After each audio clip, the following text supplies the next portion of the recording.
A modo de introducción del tema de creación, es necesario primero preguntarse por qué necesitamos estudiar creacionismo y por qué necesitamos saber sobre creación, por qué necesitamos saber de estos tópicos y poderlos aplicar para nuestra vida espiritual, nuestra vida común, y poder interpretar los hechos históricos con este conocimiento.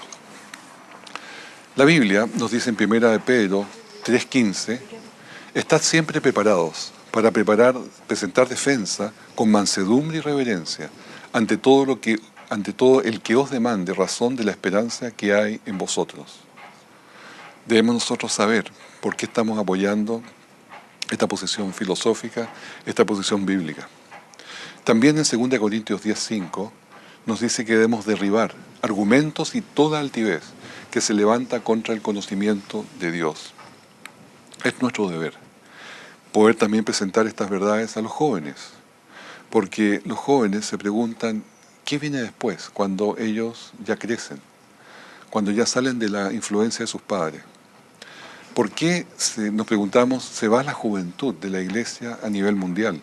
Más o menos el 66% de los jóvenes adolescentes deja la iglesia, deja de asistir cuando sale de casa, cuando va a la universidad, cuando termina de estudiar. Lo que pasa es que la evolución les enseña, les indoctrina y simplemente les niega la existencia de Dios. Y esto les hace preguntarse si es real ese Dios que alguna vez aprendieron desde niños, en el colegio, en la escuela del colegio, de las iglesias, y si alguna vez todo esto era real. ¿Importaba realmente? Sí, ciertamente que importa. Y hay respuestas para estas preguntas. Dios se nos ha revelado de tres formas. La primera de ellas es a través de la Biblia por los profetas. Dios dio a cada uno de los profetas la información suficiente para que escribieran en sus palabras, en su idioma, en su conocimiento del momento, las cosas que el Señor tenía que mostrarnos a los hombres para la salvación. Y esto lo resumieron en la Escritura, que son los 66 libros que hoy día conocemos. Esta Escritura también lleva en sí mismo el aviso de que Jesús venía. Más o menos 200 profecías donde está anunciado el Salvador, con detalle, con pleno detalle, y eso es fantástico, porque solamente hay uno que puede conocer el futuro, que es Dios. Y esto fue anunciado de mucho antes, en cada detalle, cómo vendría el Mesías. Llegó el Mesías y es la segunda revelación que tenemos de una perfección maravillosa. Este Mesías, Cristo Jesús, vivió en la tierra, fue un personaje histórico también, y podemos ver en él la mejor revelación para nuestra salvación. Y la tercera, que es la que me voy a referir hoy día, se refiere a la naturaleza, lo que antes se conocía como la teología natural. Esta naturaleza es mucho más que la belleza que tiene una flor, que tiene un amanecer, un atardecer, que tiene en general la naturaleza, que todavía le queda belleza. En realidad lo que me quiero referir de la naturaleza es el diseño maravilloso que tiene. Cómo está allí puesto el sello de Dios, la mano de Dios. Podemos identificar su firma. Y eso es lo que quiero mostrarles en este día. Hay un texto bíblico, Job 12, del 7 al 9, donde nos dice, en efecto, le dice Dios a Job, como desafiándolo, en efecto, Job, pregunta por favor a los animales y te enseñarán. Una jirafa tiene mucho que enseñarnos, como mostramos en la imagen. Y ya lo vamos a ver. O a las aves del cielo y te informarán. O habla la tierra y te enseñará. Y los peces del mar te lo contarán. ¿Cuál de ellos, de todos ellos, no sabe que la mano de Jehová ha hecho esto? Como veremos en las imágenes, cada uno de ellos no habla. Cada uno de ellos no tiene la capacidad de comunicarse. ¿Cómo nos van entonces a enseñar, informar, nos van a contar la historia de ellos? Es justamente a través de su diseño, cómo ellos están constituidos, la perfección que tienen en sus cuerpos, la perfección del diseño inteligente que tiene la jirafa, la perfección del diseño de las alas y de todo su sistema de vuelo que tiene el águila, o la tierra, que tiene también marcas que nos están indicando parte de la historia, como el cañón del Colorado que vemos en la foto, el diluvio. Y el pez también. Los peces nos muestran su historia, como el caso del Celacanto.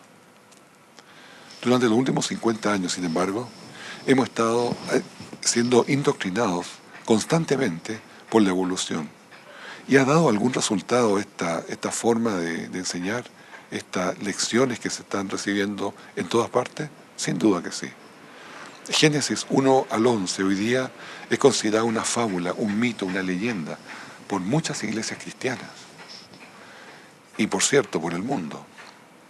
La evolución humanista atea tiene aceptación popular en todo el mundo, en educación, en televisión, en la prensa, en las universidades, en los colegios, en las publicaciones de todo tipo.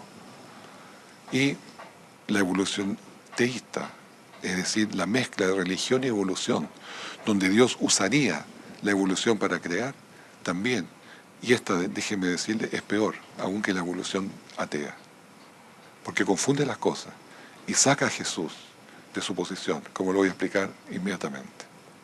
Los canales de televisión, pensando en Discovery Channel, BBC World, National Geographic y el History Channel, que son canales internacionales, más los nacionales de cada país y publicaciones de cada país, y las revistas de ciencia como Science, Nature, New Scientist, todas ellas enseñan de que la evolución es algo real, que ya no debe probarse más, que está ya establecido. Pero cuidado, también dice que la teoría darwinista explica acabadamente la complejidad de los seres vivos. Nos dicen las revistas que la evidencia conocida respalda al darwinismo y que todos los científicos del mundo creen en la veracidad de la misma. Déjeme decirle que no es nada más lejos de la verdad. Primero, muchos científicos a nivel internacional, mundial, son creyentes en Dios, son teístas. No necesariamente cristianos, pero sí creen en un ser superior.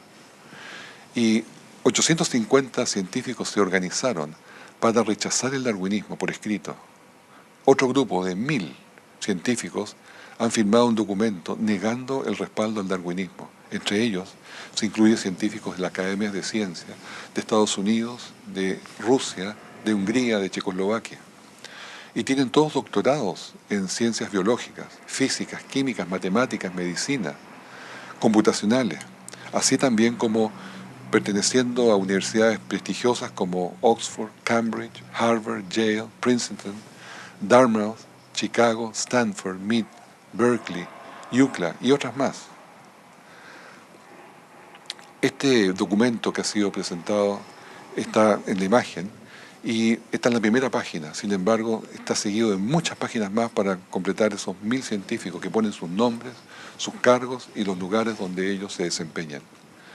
Quiero contarles de que este mundo que ha negado la evolución, que no creen en la evolución, son hombres muy valientes, porque ellos van a ser discriminados, van a ser de alguna forma afectados por haberse opuesto a el paradigma de la evolución.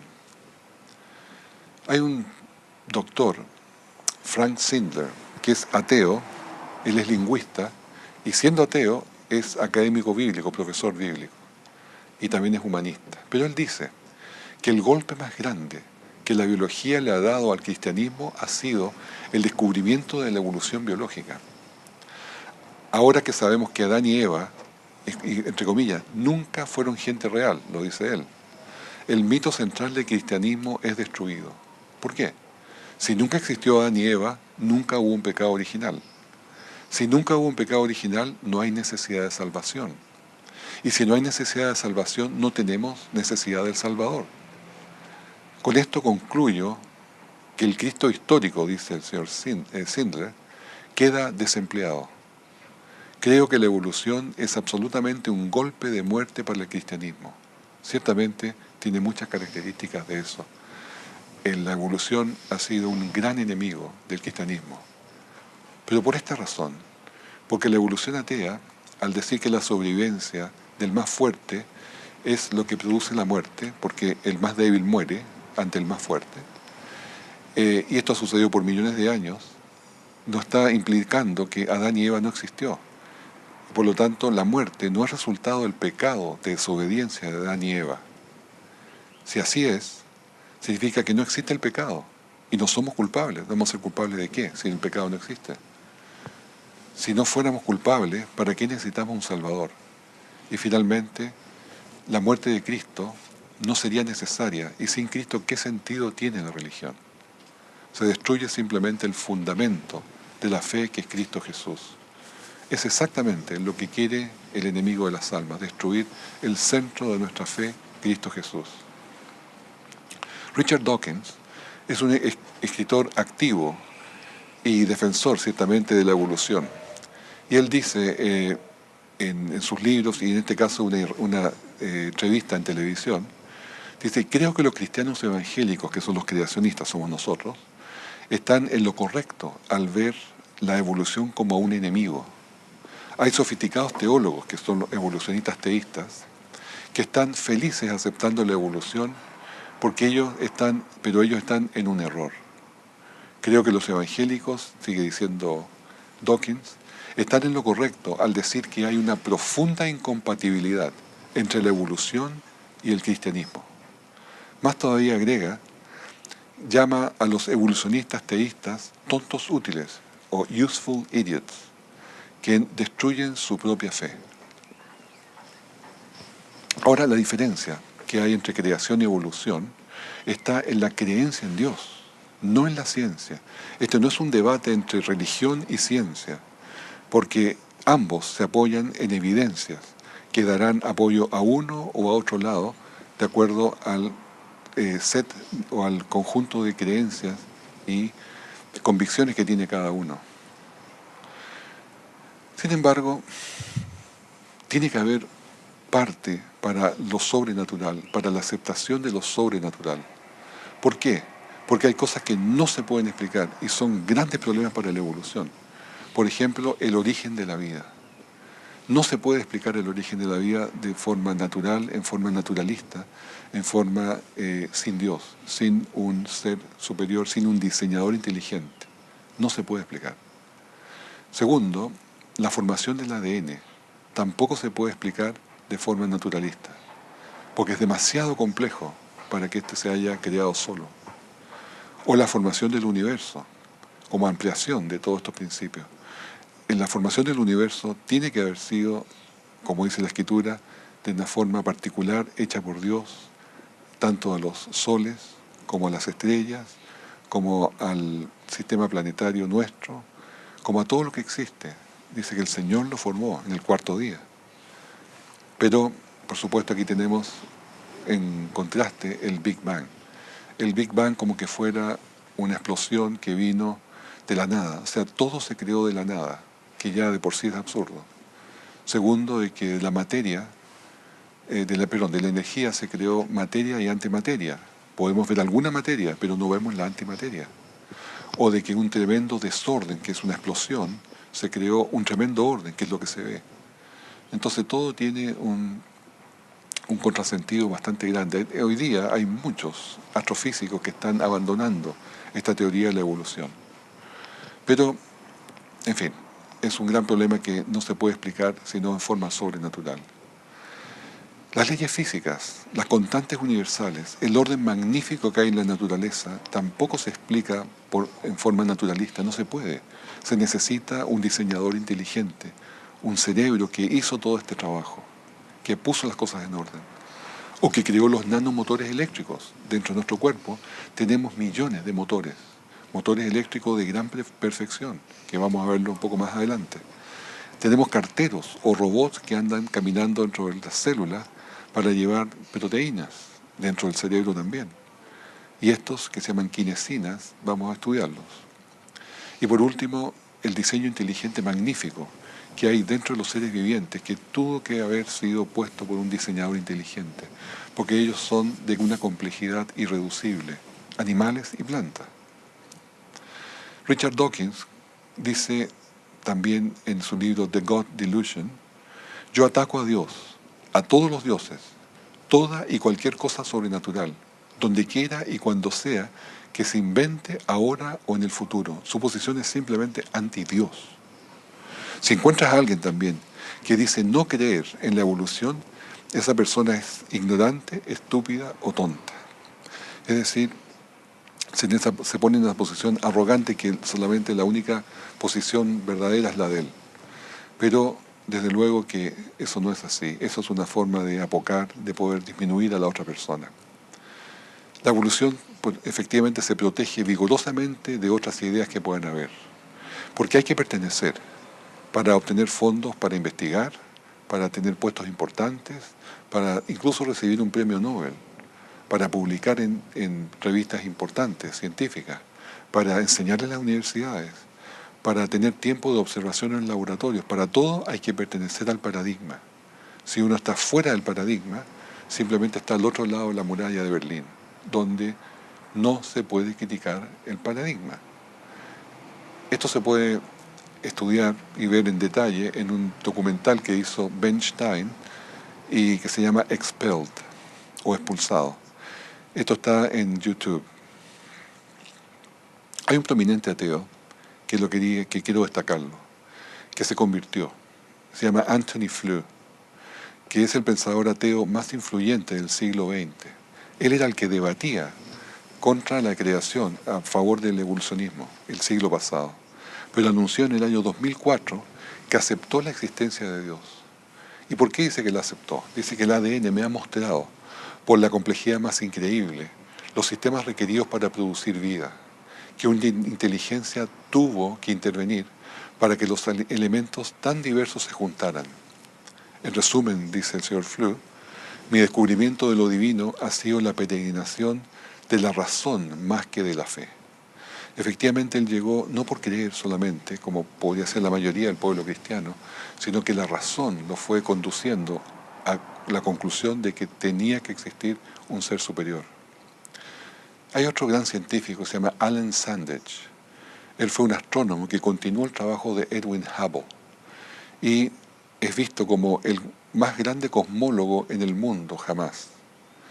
Este señor Alan Sandage estudió las estrellas desde Palomar, Estados Unidos, y estuvo años trabajando prácticamente solo.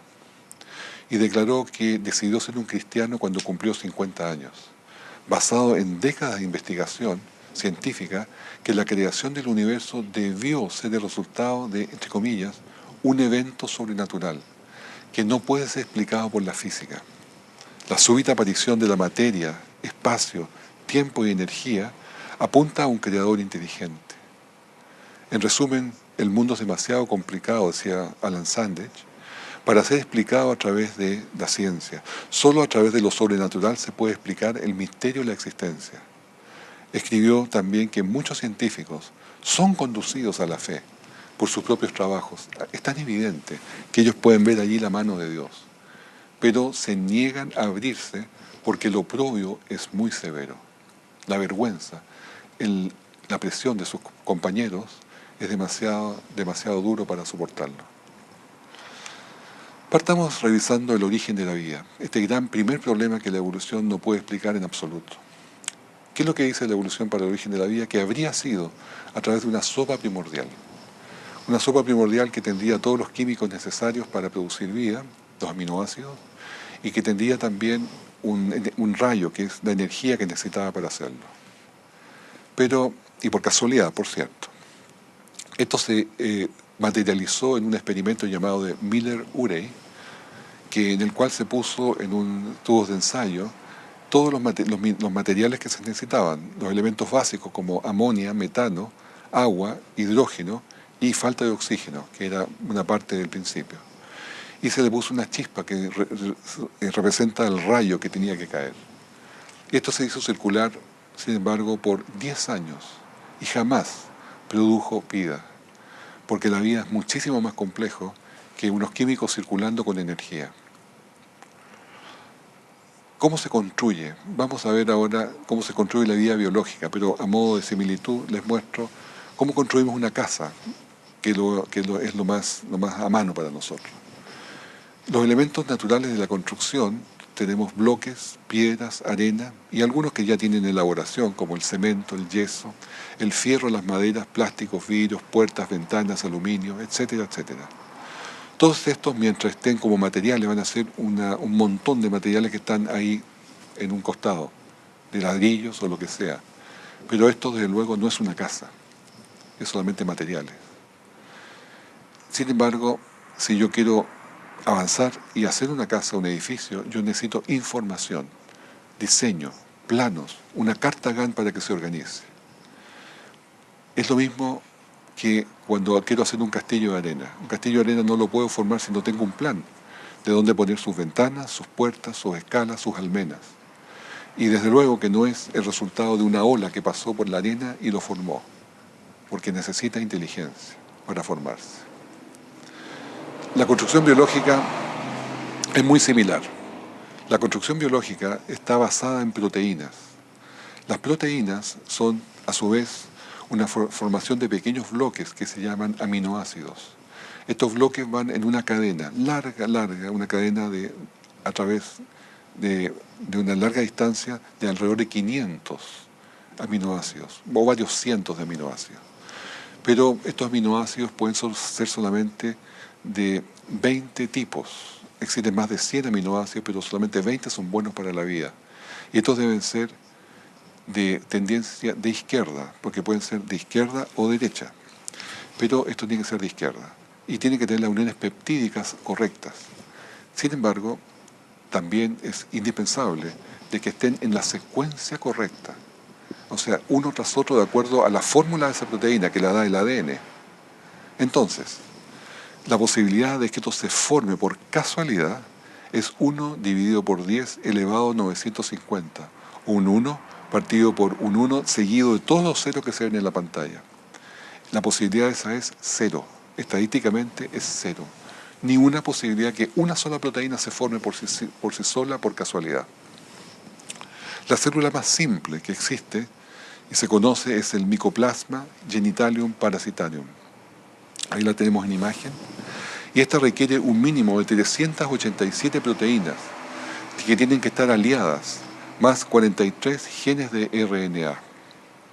Si hablábamos de que una proteína para que se forme por casualidad es 0 la posibilidad, 387 proteínas es 387 veces 0. Imposible que se forme ni siquiera la célula más simple que tenemos en conocimiento. Además, esta célula tendrá que producir energía, reproducción, reparación y limpieza, que es una coordinación interna. Pero también nos falta una cosa. Aun cuando tengamos todos los químicos, todos los aminoácidos alineados adecuadamente, doblados adecuadamente, puestos todos juntos, nos va a faltar la vida. Y sabemos que la vida la da solamente el dador de vida. Nadie jamás en este mundo ha creado, con toda la tecnología, con todo el conocimiento que se puede tener hoy, ha creado vida. Porque la vida no está en la mano de crear en los seres humanos. Lo que se ha informado como que se ha creado vida es solamente transformación de un elemento vivo en otro, lo cual, desde luego, no implica dar la vida. Ahora, supongamos que tenemos una célula ya formada, viva, para hacer el ejercicio. Esta célula tiene 500.000 pares bases, como básico, como una información en su ADN, 500.000 pares bases o letras, la cual es la indicación de cómo construirse, cómo coordinarse internamente. Pero si yo quiero llegar de esa célula a un ser humano completo, necesito 3.000 millones de pares bases o letras. Es decir, ese hombre es muchísimo, pero muchísimo más complejo que esa célula. Ahora, ¿cómo paso de un lado a otro? Según la evolución por mutaciones, que son errores. Pero la verdad es que yo necesito todo esto porque son las fórmulas para generar ojos, nervios, piel, huesos, músculos, sangre, hígado, riñón, corazón, venas, arterias, todo lo que tiene el cuerpo. Cada parte está formada por un ADN específico y este ADN específico también tiene una coordinación, que es la mayoría de la información del ADN, para poder hacer toda una coordinación total del cuerpo. Esto es imposible porque la información no se crea sola.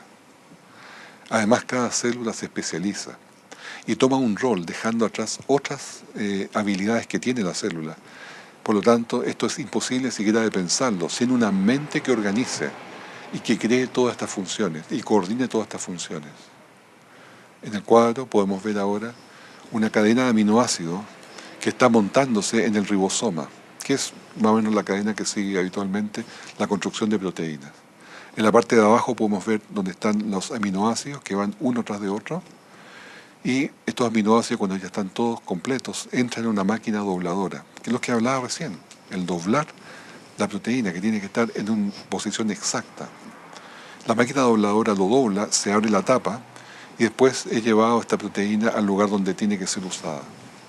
Pero un solo error en la formación de esa proteína, del doblado de esos aminoácidos, hace que esa proteína no sirva. Por lo tanto, es muy delicado. Bueno, para este efecto se construyó, entre otras cosas, por cierto, un gran computador que se llama el IBM Blue Gene, que es un supercomputador armado en el año 2005. Hoy día se está haciendo algunos más grandes todavía. Y una de las funciones que esto fue para la formación de proteínas, es decir, se construyó uno de los computadores más poderosos, en parte, para doblar las proteínas, porque es un problema muy importante y difícil, y se puede solucionar solamente con tecnologías computacionales de alto rendimiento. Los aminoácidos, como dije recién, se unen en cadenas, y estas proteínas se doblan entonces, o sea, los aminoácidos se empiezan a doblar y formar una forma tridimensional. Cualquier cambio, sin embargo, en la forma altera la función dramáticamente de esa proteína. Más aún, el mínimo cambio puede transformar una buena proteína en una enfermedad. Por lo tanto, por eso es tan delicada las posiciones. Se estima que el Blue Gene le tomaría como un año para completar los cálculos y el modelo de doblado de una simple proteína, solo una proteína. Pero saben, lo importante y lo interesante es que a una célula viviente le toma, y ya lo sabe, le toma solamente menos de un segundo en doblar esa proteína, lo cual nos da un tremendo contraste entre lo que más sabe el hombre y lo que el hombre puede gloriarse de saber, computación, conocimiento biológico y todo lo demás. La célula lo hace en menos de un segundo. Y habiendo dicho todo esto referente al origen de la vida, nos encontramos con lo que dicen los textos de educación de nuestros hijos, donde una página dice que de una célula imposible pasa a ser multicelular y después se transforma en un anfibio, como vemos en el cuadro. Se forma de repente de la nada una célula, esta se multiplica, se hace multicelular, se complejiza a través de no sé qué, como gana información, después se transforma en un pez, después se transforma en un anfibio, y ese anfibio transforma sus aletas en patas, lo cual sí es imposible, porque requiere una cantidad enorme de información para formar huesos, unirse a la columna, tener músculos, tendones, articulaciones, tener cerebro, tener unas conexiones nerviosas para controlar todo esto. Sin embargo, ahí va caminando después por la playa como un reptil, después se transforma en mamífero, después se transforma en caballo, y cualquier otra forma de llegar a los simios, a los primates, y después llegar al hombre. Esta es una historia que no se puede creer, porque la simpleza, la sobresimplificación que tiene, realmente raya en la ignorancia. Cuando se le pregunta a Richard Dawkins, que es defensor activo de la evolución, dice, el origen de la vida es un completo misterio. No lo saben, no lo pueden saber, porque es demasiado, demasiado difícil. Es uno de los grandes problemas donde solamente una intervención divina puede tener un sentido. Ernest Chain es un doctor que ganó el premio Nobel de Medicina por el desarrollo de la penicilina. Y él decía en su libro Chain, escrito en 1970, la razón principal por la que rechazó la evolución es porque es una hipótesis, no basada en la evidencia, y es irreconciliable con los hechos. Estas teorías evolucionistas son una grosera sobresimplificación de un montón de hechos inmensamente complejos e intrincados, y me sorprende, decía Chain, que sean tragados tan rápidamente y sin críticas y por tanto tiempo, por tantos científicos, sin un murmullo de protesta. Pasemos ahora a la complejidad de la vida. El genoma es todo el material genético completo que tenemos en el organismo, la cantidad total del ADN en la célula. Tenemos la célula, como muestra la imagen, y adentro tenemos el núcleo, y dentro del núcleo están los cromosomas. Se amplía un poco hacia afuera los cromosomas, que son toda la información genética nuclear que está en nosotros, que nos identifica a cada uno de nosotros, y esto se desenrolla finalmente en el ADN, que tenemos 4 letras, A, T, C y G. Recordemos que el sistema computacional usa 2, que es 0 y 1, que es un sistema binario. Ahora, ¿pudo el ADN formarse solo? Tenemos la respuesta del mismo Richard Dawkins. Dice en The Blind Watchmaker, dice, la improbabilidad que el ADN se forme por casualidad es de 1 en 10 elevado a 40.000, es decir, absolutamente cero. Ninguna posibilidad que el ADN se forme solo. Y el ADN debe ser lo primero que debe estar en un ser viviente, porque es la que regula todo su funcionamiento, la que regula cómo se forma, la que regula qué partes tiene. Por lo tanto, es lo primero. ¿Y cómo puede suceder si no se puede formar por sí solo? Porque hay cero posibilidad. La verdad que es un problema bastante difícil. El astrofísico llamado Sir Fred Hoyle, que era evolucionista también, dice la idea de que el programa operativo de una célula viva, que es el ADN, pueda formarse por casualidad en una sopa primaria, aquí en la Tierra, es evidentemente de lo más absurdo. Una interpretación con sentido común de los hechos nos induce a pensar en un superintelecto que ha intervenido en la física, la química y la biología, y que en la naturaleza no hay fuerzas ciegas dignas de mención. Eso lo escribió en Evolution from Space. En esta nueva diapositiva vemos que el ADN es el sistema de almacenamiento más complejo, más compacto que tenemos en todo el universo. El ADN tiene su propio sistema de escritura, tiene 4 letras, pero tiene su código de lectura. Estos son los codones. Los codones son, cada 3 letras significa que es un aminoácido. Y la combinación, la cadencia, la cadena de aminoácidos va a indicar una proteína o un gen, en un gen. Ahora, es interesante ver que las letras A, T, C y G no tienen en sí mismo un valor químico que sea inherente. Es igual como la tinta de la escritura de una carta, donde la tinta no representa la letra, solamente la escribe. Es así como tenemos un código, el cual se escribe y se interpreta, y el cuerpo sabe perfectamente hacerlo. Ahora, pensemos en la palabra gift. La palabra gift, cuando se lee en el código inglés, significa regalo. Pero si cambiamos el código y lo leemos en el código alemán, el idioma alemán significa veneno. Es decir, podemos ver que la misma palabra, cuando se interpreta con diferentes códigos, significan diferentes cosas. Bueno, el ADN tiene su código y se interpreta claramente en su propio código.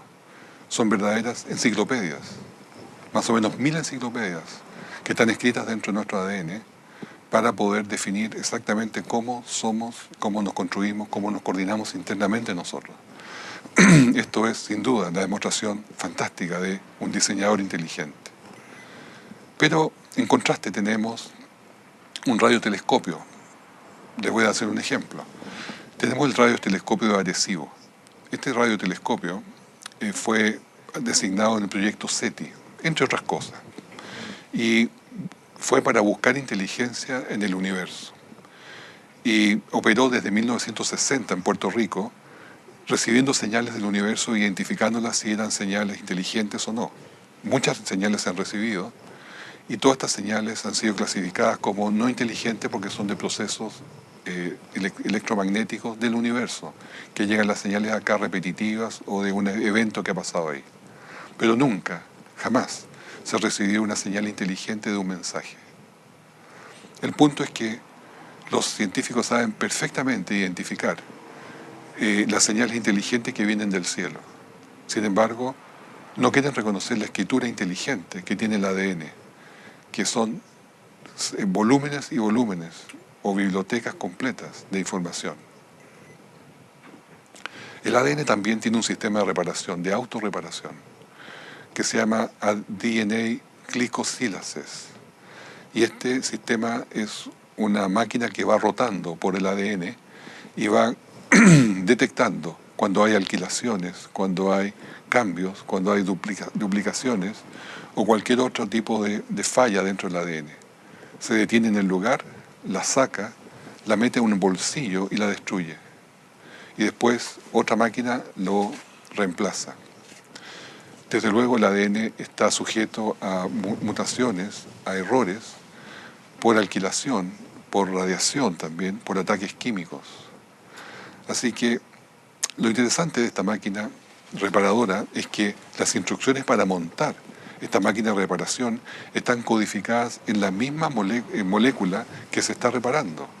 Es decir, es un círculo vicioso, imposible de explicar para la evolución. El ADN también está lleno de complejidad. Es mucho más que la lectura de un mensaje en una cinta, de un mensaje en una carta o un mensaje que está en un sistema digital. Es un sistema que es mucho más complejo y le explico. Cuando se hizo el Human Genome Project, el proyecto de genoma humano, se vio que habían solamente 22.000 genes en el ADN. Sin embargo, se habían identificado por lo menos 100.000 proteínas en nuestro cuerpo humano. Y no se entendía porque un gen se supone que produce una proteína. Por lo tanto, ¿de dónde salían las otras proteínas que no tenían gen?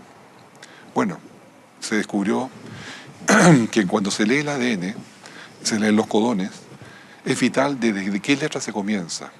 Porque, por ejemplo, si parto leyendo un codón, GTT, CAA, CGC, TGA, eso es una proteína, es una línea, un gen va a ser una proteína.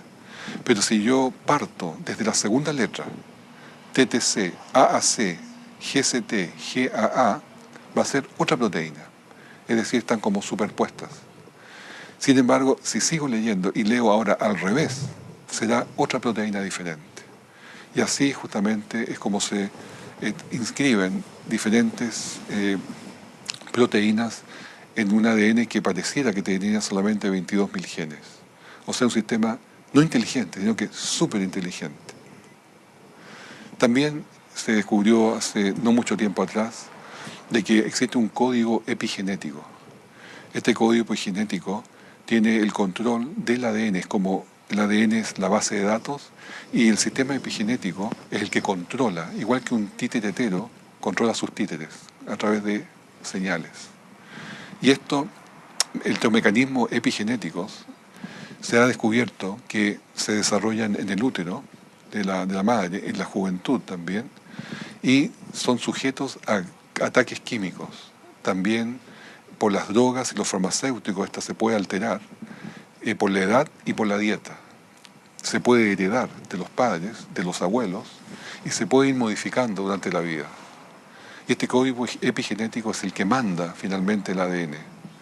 Y se pueden ya identificar hoy día enfermedades que provienen del sistema epigenético como el cáncer, los sistemas de inmunidad o de enfermedades autodefensivas o autoinmunes, o también desórdenes mentales y diabetes.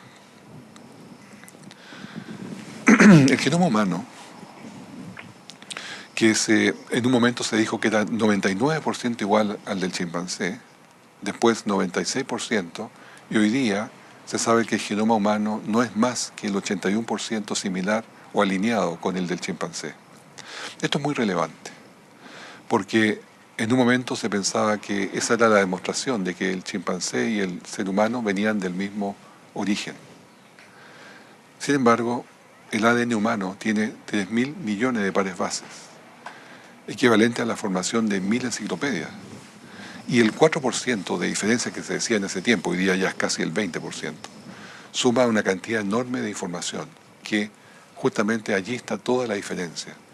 El hombre, el único que habla, se comunica, tiene conciencia, tiene principios, hace planes, conoce el bien y el mal, conoce la bondad y se puede poner en los zapatos de otro.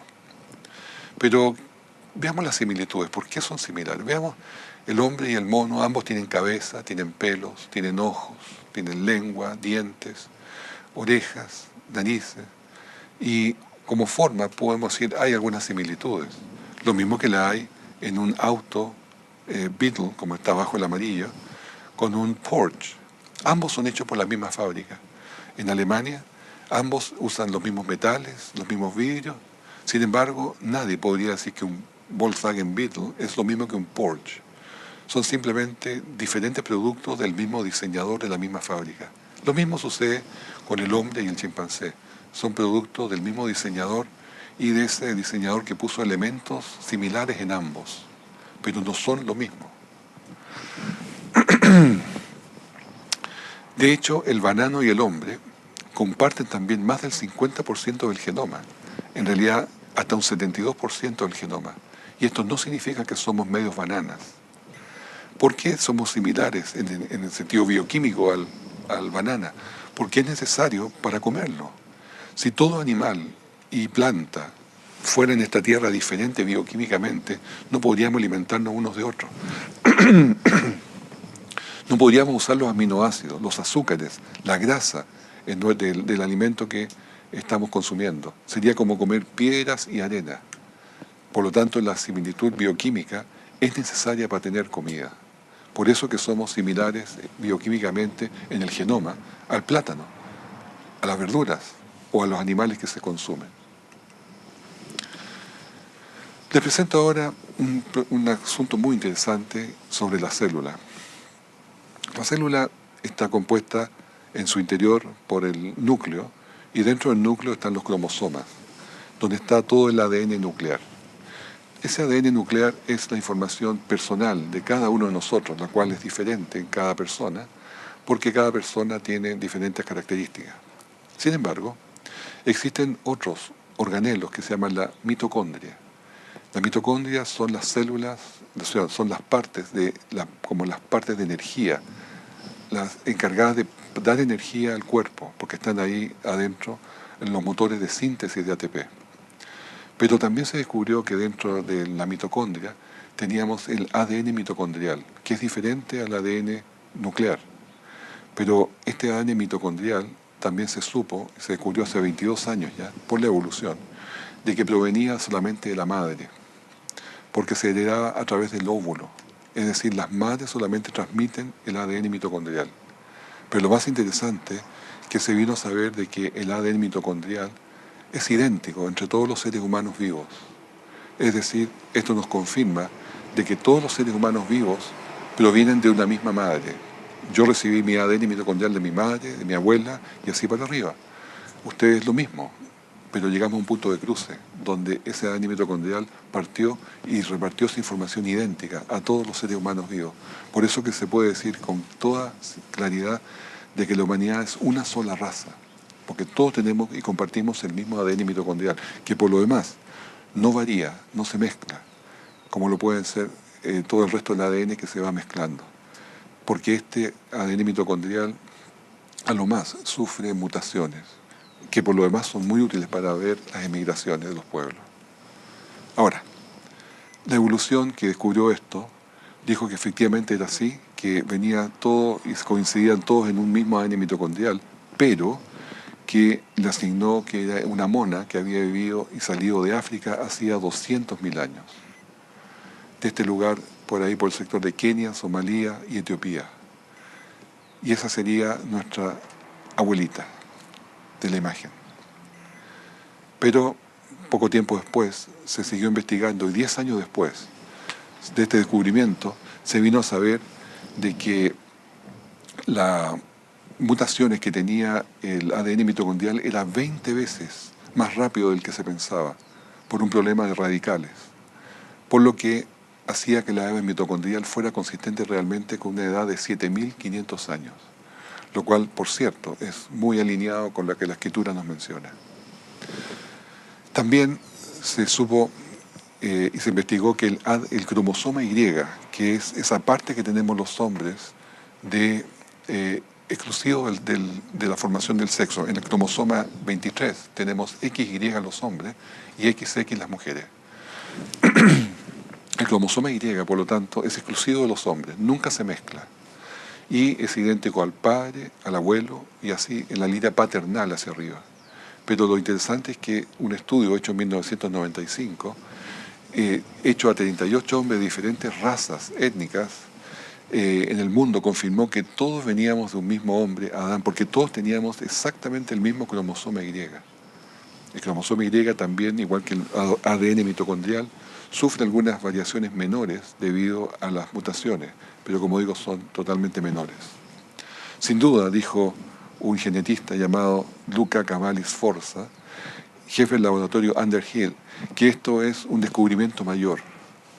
Se le asignó también a Adán 40 a 200 mil años, por supuesto, pero se le creyó que era el padre de todos los seres vivientes. Aquí tenemos en el cuadro el cromosoma Y que les mencionaba recién. El cromosoma Y en la posición 23 es único, no se combina, por lo tanto es original de padre a hijo hasta todos los tatarabuelos que se quedan para arriba. Y se hizo últimamente, gracias a la biología molecular, una comparación entre el cromosoma Y del hombre y del chimpancé. El cromosoma Y, dice el informe, el doctor Page del Whitehead Institute of Biomedical Research, dice, el cromosoma Y está lleno de sorpresas. He descubierto que el cromosoma Y de los humanos y chimpancés son horriblemente diferentes unos de otros. No sé cómo un informe diciendo horriblemente. ¿Por qué dice horriblemente el doctor Page? Porque él cree en la evolución y cree que los chimpancés son nuestros parientes evolutivos más cercanos. Más del 30%, sigue el informe, del cromosoma Y y del chimpancé y el hombre no tienen alineación. Y esto significa que la relación entre el cromosoma Y del humano y del chimpancé se ha hecho pedazos. Es decir, esta idea tan fuerte que ha existido por tanto tiempo que provenimos de un simio pariente del chimpancé es absolutamente tirada por los suelos. Y dice también otro informe publicado el año 2010 que la diferencia del gen MSY, que es la zona específica del varón en el cromosoma Y, es más comparable a la diferencia entre el pollo y el humano. Es decir, tenemos más similitudes con un pollo que con un chimpancé. Esto es categórico. Darwin no sabía estas cosas. Los neodarwinistas posiblemente tampoco, los que reforzaron la teoría darwinista. Pero hoy se ha abierto un campo de conocimiento sorprendente. Solo es cosa de tiempo y la biología molecular se impondrá, dejando la evolución como algo del pasado. Ya ha hecho declaraciones e informaciones que puntualizan cosas como que el Neandertal, por ejemplo, es igual al hombre moderno, 99,7% igual. Cosa que antes se suponía que el Neandertal eran seres de transición. El chimpancé o el humano, que es lo que acabo de explicar también con esto queda establecido. O que el hipopótamo no tiene ninguna relación con la ballena, que era la supuesta cadena que había de que un hipopótamo se metió al agua y se transformó en ballena. O que el celacanto era el precursor de los anfibios, también. El ADN ha demostrado que no tienen relación. O que los dinosaurios se transformaron en pájaros, también lo niega la biología molecular, comienza a aclarar todos estos campos. Es tan potente esto de la ADN mitocondrial y del cromosoma Y y del ADN en general, que se ya estableció un sistema comercial llamado Family Tree DNA, que por $289 se ofrece que encontrar a los parientes de tanto hombres como mujeres que puedan ser y saber el origen, si es nativo americano, de Medio Oriente, de judíos, de africanos, de europeo occidental o del este. Y pueden también darnos a través del estudio de nuestro ADN mitocondrial la identificación del origen étnico y geográfico de nuestra línea maternal. Y del cromosoma Y pueden darnos también el origen étnico y geográfico de la línea paternal. Y también se podría extender la genealogía para conocer antecesores de hasta 16 de nuestros tatarabuelos. ¿Cómo se hace esto? A través de simplemente una muestra que se toma de ADN de la mucosa dentro de la boca y se manda al laboratorio y ellos lo comparan con su base de datos para poder saber exactamente de dónde viene cada uno. Esto se puede hacer por las cosas que les acabo de explicar. Hay un famoso neurocirujano infantil llamado Dr. Ben Carson, sin duda un científico de mucha estatura, un hombre de mucha sabiduría. Y él fue entrevistado por una revista cristiana y le preguntan, ¿puede ser un científico lógico y a la vez un cristiano? Y él contesta, sí. Y mi respuesta es, mientras más entiendes de ciencia, menos puedes creer que es por casualidad. Solo mira a su alrededor, el cerebro, con sus billones y billones de neuronas, y con sus 100 billones de conexiones, y cómo recuerda todo lo que alguna vez vio, oyó, olió o vivió. Y le pregunta al periodista, ¿todo? Sí, le dice, si pone un electrodo en el hipocampo de una mujer de 80 años, le podrá decir las palabras de un libro leído hace 60 años atrás, palabra por palabra. Es un órgano altamente complejo y sofisticado. Su imposibilidad eh, que haya sido proceso de azar es muy grande. Es imposible que haya sido un proceso de casualidades. Pero ¿puede probarse la evolución? Le sigue preguntando el periodista. Dice, no, la evolución no se puede probar. ¿Se puede probar la creación? Tampoco, no se puede probar. Puede usarse el intelecto, sin embargo, que Dios nos dio para decidir cuál modelo es más lógico o ilógico, y él contesta, sí, absolutamente. Todo llega a la fe, pero yo no tengo tanta fe para creer en la evolución, soy demasiado lógico. Continuamos con un tema que se llama la entropía genética. El doctor John Sanford, que es un genetista que fue de la Universidad de Cornell, de Estados Unidos, escribió un libro llamado El Genetic Entropy and the Mystery of the Genome. Este libro, que muestra cómo se van produciendo los errores dentro de nuestro gen, dice que la entropía genética es una poderosa evidencia de que la vida de la humanidad debe ser joven, y el genoma, porque el genoma se está degenerando. El genoma humano no puede tener cientos de miles de años, escribe él, menos aún millones de años, suponiendo, desde luego, que, como dice la evolución, la salida común del mono y el hombre salieron de un pariente común hace 6 millones de años.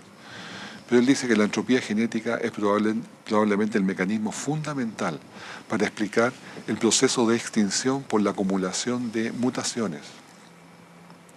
Esto es muy consistente con una creación sobrenatural y una tierra joven. Es decir, la misma mutación y los errores que se van acumulando nos da un tiempo finito para la vida.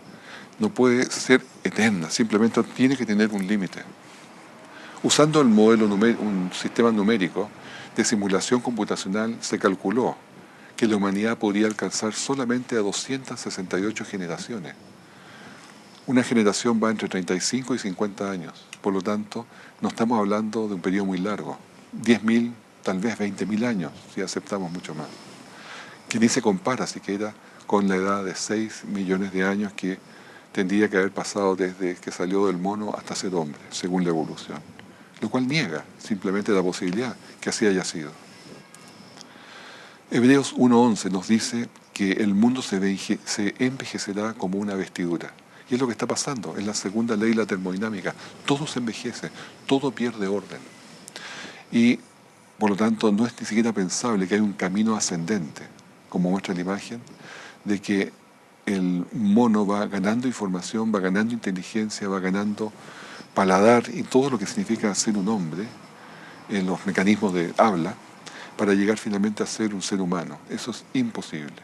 Ahora Darwin, ¿qué es lo que investigó? Él tenía un microscopio óptico para poder investigar. Podía ver al nivel de la piel. Pero hoy día tenemos microscopios electrónicos. Y el doctor Michael Denton, que es de la Universidad de Otago en Nueva Zelanda, él explica en un libro que hoy se puede explorar el interior de una célula con un microscopio electrónico. Cuando se amplía la célula 1.000 millones de veces. Es como ver una célula como una ciudad de 20 kilómetros de diámetro. Y esta se puede ver en una complejidad increíble. Es como ver en la ciudad las calles, los árboles, los edificios, los vehículos, todo lo que se está moviendo, se está viendo con un microscopio electrónico. Yo creo que si Darwin hubiese tenido la oportunidad de conocer esto, no habría sido tan aventurado de negar a Dios al final. El 24 de noviembre de 1859, Darwin publicó El origen de las especies, después de casi 30 años, después de su viaje que hizo en el Beagle. Darwin decía, la selección natural no puede hacer nada hasta que ocurran fortuitamente las variaciones favorables. ¿Y qué son las variaciones favorables? Son lo que se llama hoy día las mutaciones, según definió el neodarwinismo. Y sería el medio por el cual el organismo vivo podría evolucionar. Más tarde la selección natural eliminaría los errores. Pero el problema que hay es que las mutaciones o errores de copia en el ADN son siempre dañinos, o al menos neutros. Pero siempre es pérdida de información. Y lo que estamos buscando es ganancia de información. Por ejemplo, en esta imagen podemos ver la mutación en animales. Un cocodrilo que es albino, que no pudo producir melanina porque por una mutación no obtuvo el mecanismo para hacerlo. O esta serpiente con 2 cabezas, un sapo con 6 ojos, un gato con 2 caras, una oveja también con 6 patas. Todos errores de mutación. O en los humanos, 95% de las mutaciones se observan en los seres humanos, tienen resultados nocivos. Se conocen más de 1000 enfermedades las cuales afectan por mutación.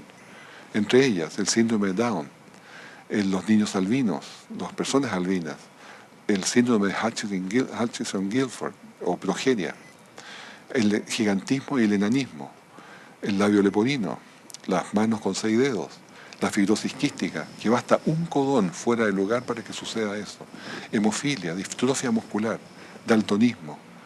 Usted vea 1000 enfermedades. Simplemente las mutaciones no agregan ninguna información, solo es pérdida de información. Veamos un ejemplo de mutación en nuestro lenguaje, en el idioma.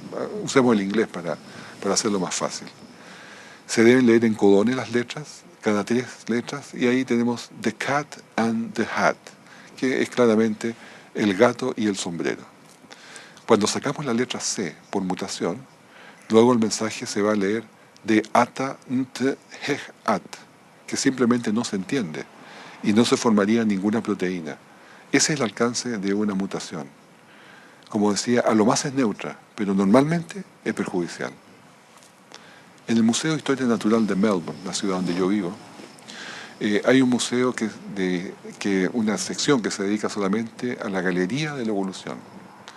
Y esta sección dice que las mutaciones son errores maravillosos. Y dice, las mutaciones son cambios en el ADN que causan nuevas variaciones.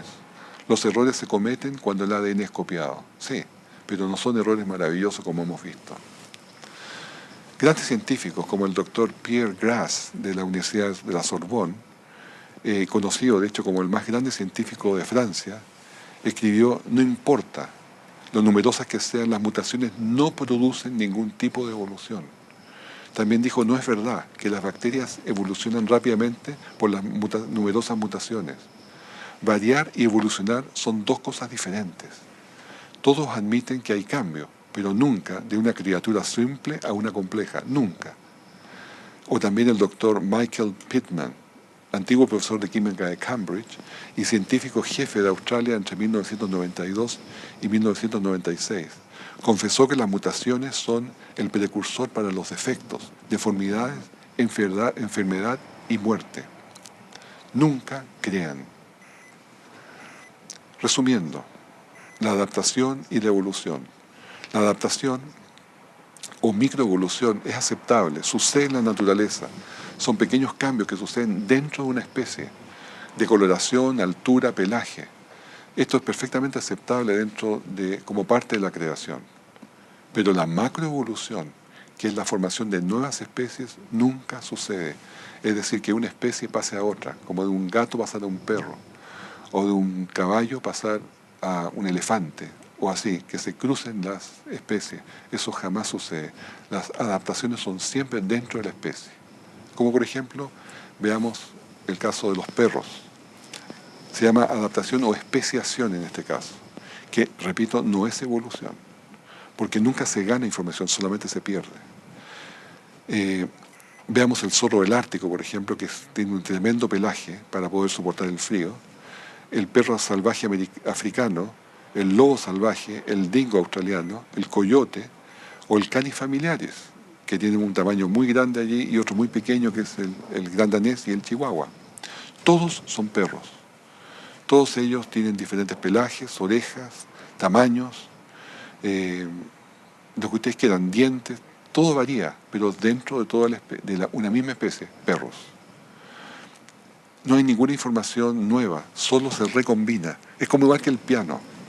Todas las especies tienen mecanismos de ADN para recombinarse rápidamente. Esto permitió al perro original diversificarse como el lobo, coyote, dingo, chihuahua, zorro, como les acabo de mostrar.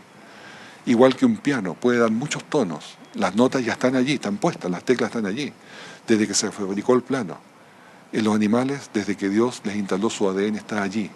Basta que se recombinen, igual como se recombina la música. Pero no hay información nueva, está ahí ya. Ahora, estos mismos animales, que en un momento se separaron, se especiaron, ahora también pueden volverse a reproducir juntos, pero forzadamente a través del laboratorio. Y así como se han hecho experimentos de formar una cebra caballo, una cebra burro o un caballo burro, que es una mula, o un delfín ballena también, o un león con una tigresa para formar un ligre, como vemos también en el cuadro, un león con un leopardo, un leopón, o un bisonte vacuno, león tigre nuevamente, un ligre adulto, un tigre ligre león y finalmente un camello llama, ambos camélidos. Esto se puede hacer. Sin embargo, Génesis capítulo 1 nos dice 10 veces que lo creó Dios según su especie. A cada animal lo creó según su especie, adulto, maduro, listo para reproducirse cuando fue creado. Por lo tanto, cuando se pregunta qué es lo que es primero, el huevo o la gallina, sin duda que es la gallina adulta y lista para reproducirse. Veamos los fósiles intermediarios. ¿Existen aquellos? Darwin decía en su libro que todas las especies vivientes están conectadas con especies anteriores. Así que los eslabones intermediarios y transicionales deben ser muy numerosos. Podemos encontrar muchos fósiles intermediarios. En su época ya no se habían encontrado y era para él un gran problema, pero tenía esperanza que a futuro se encontrasen. Bueno, el día de hoy, el profesor Colin Patterson, profesor de paleontología del Museo Británico de Historia Natural, dijo en su libro Evolución: es duro contradecir cuando la gente dice que no hay fósiles de transición. Quisiera mostrar una sola foto de un organismo que se deriva de otro. No hay tal organismo que uno pueda argumentar y usar. También referente a la transición, es bien oportuno hablar del doctor Carl Werner, que encontró en capas de dinosaurios una cantidad enorme de animales modernos, mamíferos, como tiburones, mantarrayas, salmón, lenguado, cocodrilos, tortugas, lagartijas, boas, serpientes, loros, lechuzas, pingüinos, patos, cormoranes, o ardillas, puercoespines, monos, todos en las mismas capas que los dinosaurios. Sin embargo, lo sorprendente es que no se muestran al lado de los dinosaurios, sino que se ocultan en las bodegas. Esto porque, por supuesto, les pondría un gran inconveniente en el modelo evolucionista, porque la historia es que ellos evolucionaron después que los dinosaurios. Así que por eso que no hay que mostrarlos juntos. Muchas bodegas en el mundo están llenas de millones de toneladas de huesos. Concluyendo ya un poco el tema, todo el universo es muy preciso. Hay más de 50 constantes físicas universales.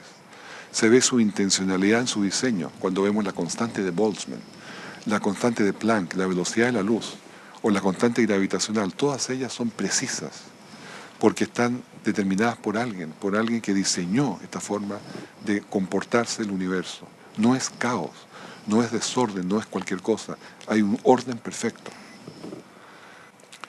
Ahora, quería también tocar un punto, aunque sea brevemente, sobre la naturaleza que tiene sus relojes. Aun cuando no se puede determinar exactamente la edad que tiene la Tierra, sí da un criterio.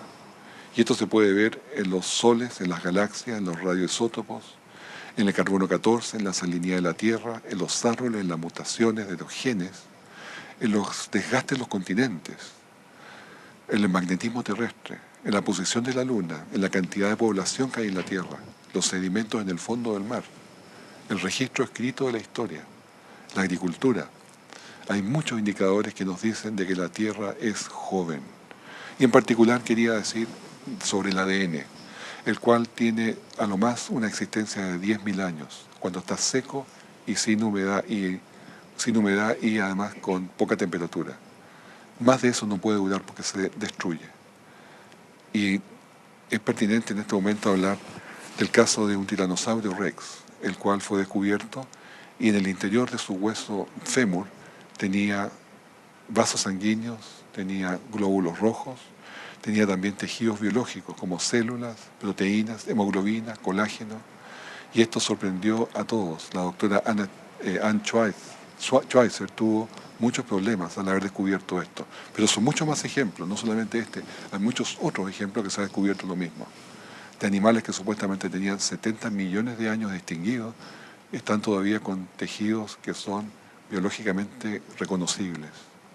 Esto es, por supuesto, una gran inconveniente que tiene la evolución de explicar.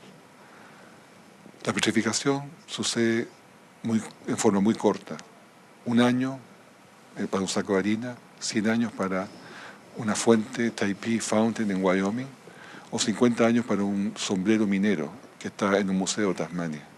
O las estalactitas, 40 años en un monumento llamado George Rogers Clark en Indiana, Estados Unidos, que tenemos ahí en la imagen. En 40 años se formó esa estalactita, o se formaron en una mina en Queensland, una mina de plomo zinc. Por último, diseño inteligente. Decía que la jirafa nos indicaba algo muy interesante. La jirafa, al tener un cuello tan largo, hace que su cabeza esté a una altura de 8 metros sobre el nivel de la tierra. Y los 8 metros, para ello necesita una bomba, que es el corazón, muy grande, para poder elevar la presión y llevarla hasta el cerebro y poder vivir bien. Pero el problema es cuando la jirafa baja la cabeza para tomar agua. De inmediato le imprime a ese cerebro, por la presión que está ejerciendo el corazón, una presión adicional de 8 metros de columna de agua. Un cerebro normal simplemente reventaría, tendría un accidente vascular y ese animal moriría inmediatamente. Pero el diseño inteligente ha permitido que tenga en la arteria que va hacia el cerebro unas válvulas que se cierran cuando baja la cabeza. Y al bajar la cabeza se cierran las válvulas y la presión que llega, por lo tanto, al cerebro es menor. Pero cuando levanta la cabeza, se supone que no tiene sangre o tiene muy poco volumen de sangre, muy poca presión. Por lo tanto, la jirafa se desmayaría. Pero tiene otro mecanismo, que es también de diseño inteligente, donde tiene una red admirable, una red emirable, la cual le provee sangre rápidamente porque contiene ahí sangre y presión, ese sistema vascular. Y le entrega la sangre y levanta la cabeza y la jirafa no se da ni cuenta de lo que pasó, porque tiene un sistema inteligente diseñado en su mismo organismo. Es lo que decíamos a un comienzo. La jirafa nos habla, nos muestra cómo ya tiene un sistema inteligente. Si no, habría muerto el primer día. Pero ahí está, un sistema que fue puesto por un creador, por un diseñador inteligente. Nuestro sistema solar es también del mayor interés. El sistema solar tiene varios planetas, 4 planetas metálicos, el cual Mercurio tiene una órbita elíptica, o sea, a veces está más lejano, a veces más cercano del Sol. Venus lo mismo, pero la Tierra tiene una órbita circular. Siempre está a la misma distancia del Sol, entre 137 y 152 millones de kilómetros. El promedio 149 millones de kilómetros. Y la Tierra, al estar en esa distancia siempre de 149 millones de kilómetros promedio, más o menos 2%, permite que la temperatura sea muy estable. De hecho, en la Tierra es entre 10 y 20 grados, digamos 15 grados centígrados promedio. Y esta temperatura permite una cosa maravillosa, que es la vida. Y es el único planeta que tiene agua y permite la vida. Todos los otros planetas no tienen agua. Y no se conocen otros planetas hoy día que contengan agua, que puedan por lo tanto sustentar la vida. Esto es muy interesante y es casualidad. Yo creo que es mucho más que casualidad. Esto es un diseño perfecto. Como podemos ver en planetas muy similares a los nuestros, que están alrededor nuestro, Venus y Marte. Venus y Marte nos señala la astronomía que son, junto a la Tierra, son planetas hermanos o gemelos, porque son muy similares en tamaño. Pero miren la diferencia. En oxígeno, Venus tiene 0%. La Tierra tiene 21%, perfecto lo que necesitamos el hombre para vivir. Y Marte tiene 0,13%, casi nada. Nitrógeno, Venus tiene 33,5%, la Tierra tiene 78% y Marte 2,7%. Y temperatura, Venus tiene 467 grados centígrados de temperatura, nosotros tenemos, como decía, 15 grados promedio y Marte tiene menos 63 grados centígrados. Y por último el CO2. Venus tiene 95% de CO2, la Tierra tiene 0,04% y Marte tiene un 95% de CO2. Les puedo anticipar que Marte tiene lluvias de CO2, tiene el hielo de los polos se forma con CO2 y Venus no solamente tiene problemas de lluvias con CO2, sino que lluvias también de ácido sulfúrico. Un planeta, una atmósfera completamente enrarecida para la vida. ¿Cuál puede sustentar vida? Sí, solo la Tierra. ¿Por qué? Porque fue planificada. ¿Por qué la Tierra es tan diferente? Porque fue pensada para que fuera habitación de los seres humanos. Y el último tema que veremos son los motores eléctricos, que decía en un comienzo, que tenemos dentro de nuestro cuerpo. Tenemos nosotros varios tipos, 40 tipos por lo menos de motores eléctricos. El más numeroso es el motor de síntesis del ATP, que está dentro de la mitocondria. Es un motor que funciona a 6.000 a 7.000 revoluciones por minuto y va transformando el ADP en ATP, adenotrifosfato. Estos motores funcionan a gran velocidad, si son motores eléctricos igual o muy parecidos a los que funcionan en los ventiladores, en los ascensores o en cualquier aplicación que se use un motor eléctrico aquí en la Tierra hecho por los hombres, por los ingenieros. También tenemos un motor fantástico, que es el motor flagelar, que está en la bacteria para poderse trasladar. Es un verdadero motor fuera de borda. Y tenemos además una proteína que hace de cartero o de robot, que va llevando proteínas a diferentes lugares de la célula, incluso del cerebro, para poder llevar químicos y mensajes. Y este lo hace caminando, simplemente con unas patas, como vamos a ver en una imagen a continuación. Podemos ver aquí un diseño de cómo es el motor flagelar, y la pregunta que viene inmediatamente, ¿quién diseñó esto?